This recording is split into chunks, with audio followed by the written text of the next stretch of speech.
Bakasyon na at marami sa ating mga kababayan ang sasamantalahin ang panahon na ito upang makapag-relax. Depende sa lugar na pupuntahan, marami ang may iwan ng kanilang mga bahay ng ilang araw.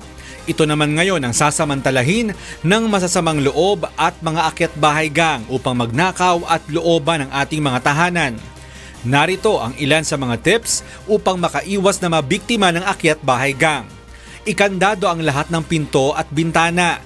Tiyakin na walang dadaanan ng sino mang may tangkang pumasok at magnakaw. Mag-iwan ng mga lumang tsinelas o sapato sa labas ng pintuan upang magmukhang may tao sa loob. Itagubilin sa pinagkakatiwalaang kapitbahay ang inyong bahay at ipaalam din kung kailan kayo babalik. Kung maaari, mag-iwan ng nakabukas na ilaw sa labas, lalo na sa madidilim na parte ng bahay.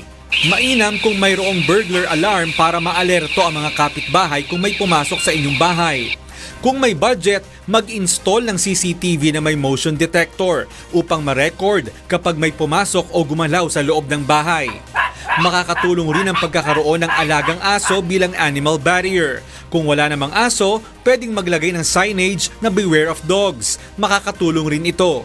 Iwasang maglagay ng mamahaling gamit tulad ng mga gadgets katabi ng mga bintana. Maaring maengganyo ang mga magnanakaw kung may matatanaw na gamit sa labas. Iligpit ang anumang mahalagang bagay o pag-aari sa labas ng bahay na maaring manakaw tulad ng mga damit na nakasampay, bisikleta at iba pa.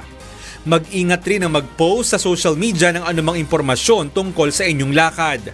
Iwasang ring maglagay ng note sa labas ng bahay na nagsasabing walang tao sa loob ng bahay. Tandaan ang mga tips na ito upang mas ma-enjoy mo ang summer vacation na walang masyadong aalalahanin.